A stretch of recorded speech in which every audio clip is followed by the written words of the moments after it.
Bonjour mes frères et sœurs, que la grâce et la paix du Seigneur soient avec chacun d'entre nous. Dieu nous aime tellement et que vraiment son amour en réalité dépasse tout autre amour. Voyez, lorsque nous lisons dans Psaume chapitre 8, le verset 5, il est dit: qu'est-ce que l'homme pour que tu te souviennes de lui, et le fils de l'homme pour que tu prennes garde à lui. En réalité, lorsque nous nous regardons, nous ne sommes rien devant le Seigneur. Mais par son amour, il nous accorde sa grâce et ne cesse de nous enseigner. C'est pour cela, ce matin encore, nous allons vraiment nous mettre dans la parole de Dieu. Mais bien avant cela, nous allons souffler un peu dans la louange. Que le Seigneur nous bénisse. J'ai bâti ma vie sur Jésus le rocher. Je n'aurai plus jamais peur.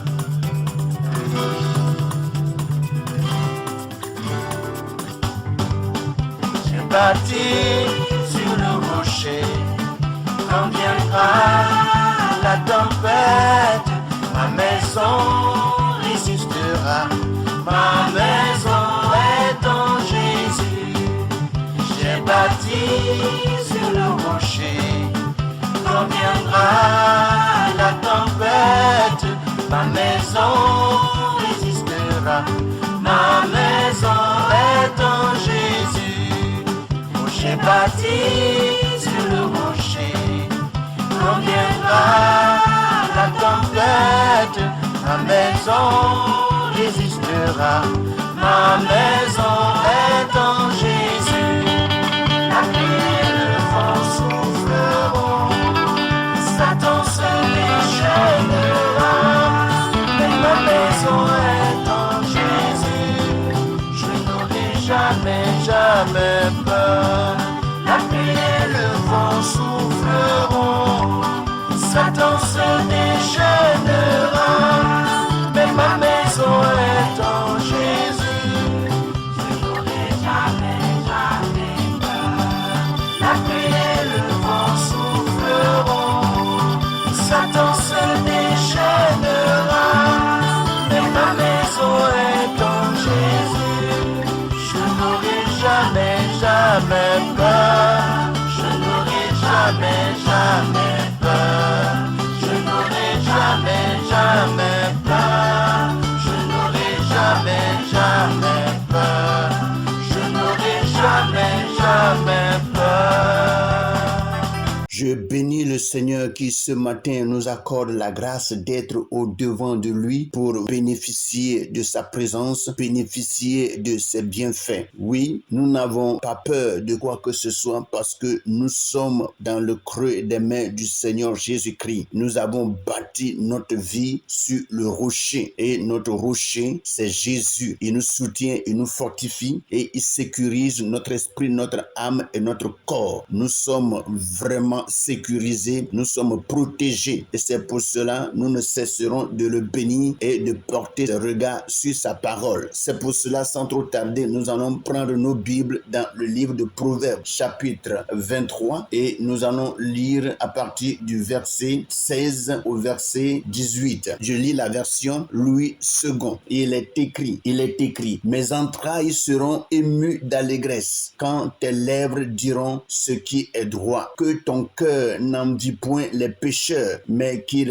aient toujours la crainte de l'Éternel, car il est un avenir et ton espérance ne sera pas anéantie. Je lis rapidement le français courant et je commence par le verset 16 du Proverbe chapitre 23. Il est écrit: je serai profondément heureux si tu parles avec droiture. N'en dis pas intérieurement les pécheurs, mais sois constamment soumis au Seigneur. Alors tu auras un avenir, ton espérance ne sera pas déçue. Que le Seigneur soit célébré et glorifié. Voici les deux versions par lesquelles le Seigneur va nous enseigner ce matin. Rapidement, nous allons repartir à la version Louis II et nous allons prendre le verset 16 qui nous dit ceci: mes entrailles seront émues d'allégresse quand tes lèvres diront ce qui est droit. Nous voyons ici la continuité du verset 15 que nous avons médité hier. Et rapidement, je passe sur le verset 15 qui dit ceci. Mon fils, si ton cœur est sage, mon cœur à moi sera dans la joie. Mes entrailles seront émues d'allégresse quand tes lèvres diront ce qui est droit. Alléluia. Donc, nous voyons la continuité du verset 15 qui est le verset 16. La parole de Dieu déclare et nous dit ceci. Mon fils, si ton cœur est sage, ça veut dire si ton cœur cherche ce qui est bien, si ton cœur se donne à la parole, si ton cœur se donne à la vie de Dieu, alors il est dit ici, mon cœur à moi sera dans la joie. Lorsque vraiment nous avons des enfants qui appliquent leur cœur à la parole de Dieu, alors notre cœur est dans la joie. Non seulement que notre cœur est dans la joie, mais nos entrailles sont émues d'allégresse. Vous voyez, l'allégresse est plus forte que la joie. Et l'allégresse, c'est la joie continuelle. Quelqu'un qui est ému d'allégresse, c'est quelqu'un qui vit toujours la joie dans son cœur, la joie dans sa maison, la joie dans tout ce qu'il fait. Alléluia.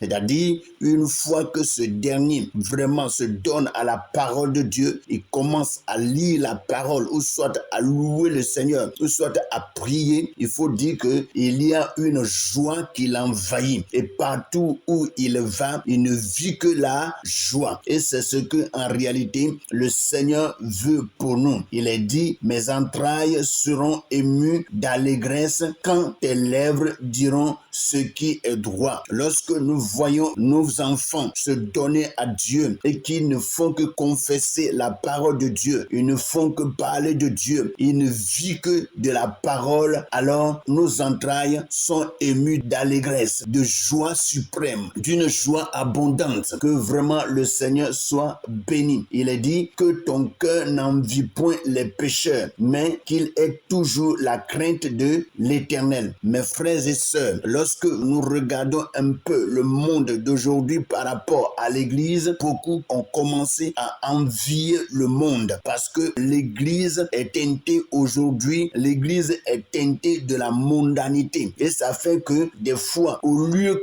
qu'on porte les regards sur le Seigneur, on porte les regards sur le monde et on envie vraiment tout ce que les pécheurs font, c'est-à-dire ceux-là qui vivent continuellement dans le péché et qui sont vraiment iniques. C'est-à-dire quand on parle d'iniquité, c'est quelqu'un qui continuellement vit dans le péché. Lorsque tu vis continuellement dans le péché, on dit que tu es inique. C'est-à-dire ta vie est une vie d'iniquité. Donc il est dit ici que ton cœur n'envie point les pécheurs. Mes frères et sœurs, nous n'avons rien à envier des pécheurs. Nous n'avons rien à envier des gens qui ne connaissent pas le Seigneur. Nous n'avons rien à envier des gens qui ne sont pas en Christ. Or, c'est pour dire que si nous n'envions pas les gens qui sont en Christ, ça veut dire que ce que nous avons en Jésus-Christ est plus grand que ce qui est dans le monde. En Jésus, nous avons de fortes richesses. En Jésus, nous avons la paix, nous avons la joie, nous avons la tranquillité. Nous pouvons commander aux démons et les démons peuvent se soumettre à nous. Nous pouvons prier des fois lorsque nous sommes attaqués par une maladie quelconque et que nous implorons le sang de Jésus, alors le Seigneur intervient et la maladie s'en va, quelle que soit la dureté de cette maladie et quelle que soit la douleur que cette maladie nous donne. Il suffit seulement d'implorer le nom de Jésus, alors la maladie s'enfuit. Nous avons de très grandes richesses. Non seulement ça, parce que quand on prie pour les maladies et que nous sommes guéris, ça c'est pour la terre. Mais il faut dire qu'après tout cela, le Seigneur nous donne le ciel. Le Seigneur nous permet d'être avec lui, de manger avec lui et de souper avec lui, d'être dans la joie, une joie sans fin, une joie qui ne finit jamais. Alléluia. Nous avons de grandes richesses dans le ciel. Nous n'avons pas à envier les pécheurs. N'envions pas les pécheurs. Les pécheurs n'ont rien de plus grand que nous. C'est nous qui avons toutes choses. N'est-ce pas merveilleux cela? Pourquoi envier envier les pécheurs. N'envions pas les pécheurs. Les pécheurs n'ont rien de plus grand que nous. Alléluia. Ils n'ont rien de plus grand. Vous voyez, ce qui arrive des fois aux chrétiens et ils survivent, une fois que cela arrive aux païens, ils sont partis, ils sont emportés automatiquement. Mais le chrétien est beaucoup protégé. Car est-il dit, l'ange de l'Éternel campe autour de ceux qui le craignent et les arrache au danger. Alléluia. Il y a des dangers des fois qui surviennent dans notre vie, mais le Seigneur nous en délivre toujours, car le malheur atteint souvent le juste, mais l'Éternel en délivre toujours, selon Psaume 34, le verset 20. Donc, nous avons vraiment beaucoup de richesses avec le Seigneur et nous n'avons rien à envier dans la vie des pécheurs. Comme Dieu nous le dit ce matin, il faut vraiment que nous gardons cette parole. Il dit que ton cœur n'envie point les pécheurs, mais qu'il ait toujours la crainte de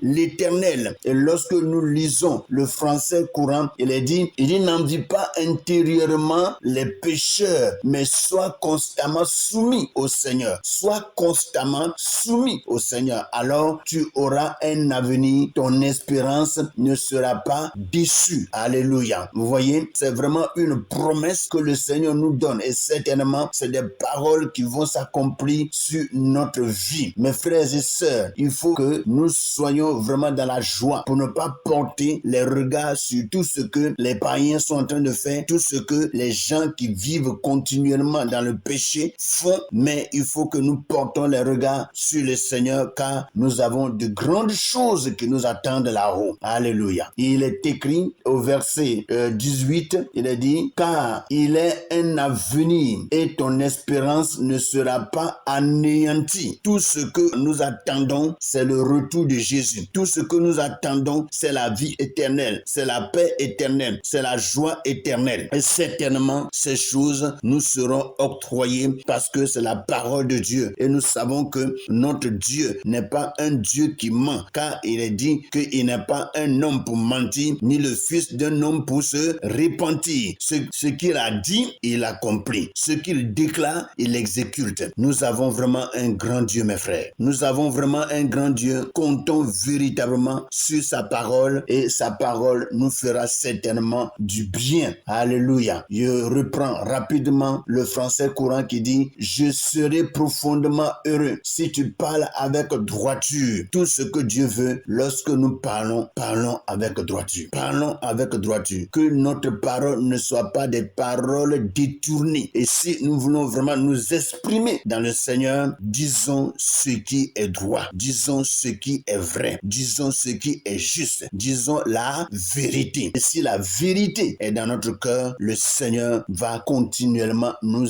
aimer et nous soutenir en toutes choses. N'envie pas intérieurement les pécheurs, mais sois constamment soumis au Seigneur. Soyons soumis au Seigneur. Soyons sous le couvert de la puissance de Dieu. Soyons sous le contrôle de la puissance de Dieu. Et le règne de Dieu sera continuellement notre partage. Dieu veut vraiment que nous soyons et que nous restons attachés à lui. Alléluia. Et c'est pour cela qu'il continue de nous donner ses paroles. Que le Seigneur nous bénisse, que sa grâce, sa paix, sa puissance, son autorité soit notre partage ce matin. Au nom puissant de Jésus. Passez une bonne et excellente méditation avec le Seigneur Jésus ce matin. Au nom puissant de Jésus. Amen.